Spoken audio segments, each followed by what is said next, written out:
పేద కుటుంబాన్ని ఆదుకోవాలని నారా లోకేష్ యువజన ఫౌండేషన్ రాష్ట్ర అధ్యక్షులు మండపాక సుబ్బు కోరారు. అందులో భాగంగా జిల్లా కలెక్టర్ హరేంద్ర ప్రసాద్ ను మండపాక సుబ్బు, జిల్లా అధ్యక్షులు బత్తుల సూర్యప్రసాద్, కాలెడ వెంకటేష్, కాకినాడ జిల్లా కాకినాడ రూరల్ నియోజకవర్గానికి చెందిన కురుపూడి శ్రీనివాసరావు, శాంతి దంపతులు మర్యాదపూర్వకంగా కలిసి వినతిపత్రం అందజేశారు. సందర్భంగా ఆయన మాట్లాడుతూ శ్రీనివాసరావు, శాంతి దంపతులు ఒకే కాన్పులో 4 ఆడపిల్లలకు జన్మనిచ్చారని, వారి ఆర్థిక పరిస్థితి బాగోలేక ఫౌండేషన్ సహాయం కోరారని అన్నారు. తెలుగుదేశం పార్టీ మంగళగిరి పార్టీ ఆఫీసులో నారా చంద్రబాబు నాయుడు, నారా లోకేష్, టీడీ జనార్దన్కి తెలియపరిచిన వెంటనే జిల్లా కలెక్టర్కు ఫోన్ చేసి వారిని ఆదుకోవాలని సూచించారని తెలిపారు. కలెక్టర్ని కలిసిన వెంటనే విషయం తెలుసుకుని కలెక్టర్ సానుకూలంగా స్పందించి వారి కుటుంబ సభ్యులకు అండగా ఉంటానని హామీ ఇచ్చారని తెలిపారు.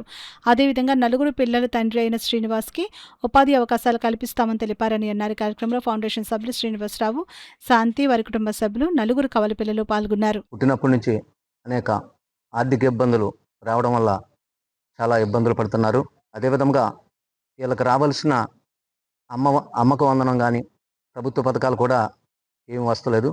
గత కాలంలో శ్రీనివాసరావు కారు నడుపుకుంటా జీవించేవాడు.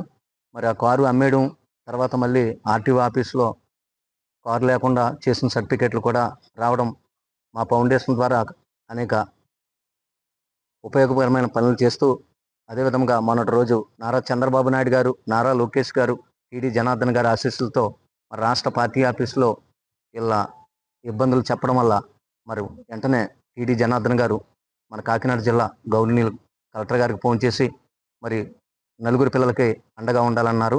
మరి ఈరోజు మన కలెక్టర్ ఆఫీసులో కలెక్టర్ గారిని మర్యాదపూర్వకంగా కలిశాము.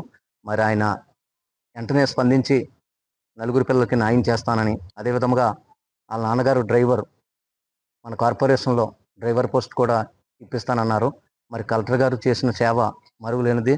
జిల్లాలో ఏ ఆపద వచ్చినా నేనున్నానంటూ చేస్తున్న తీరు గౌరవనీయులు కలెక్టర్ గారికి నా హృదయపూర్వక అభినందనలు తెలుపుతూ, మరి వీరికి ప్రభుత్వం ద్వారా అనేక సేవా కార్యక్రమాలు, పిల్లలకు కూడా భవిష్యత్తులో ప్రతి ఒక్కరూ సహాయపడాలని కోరుకుంటూ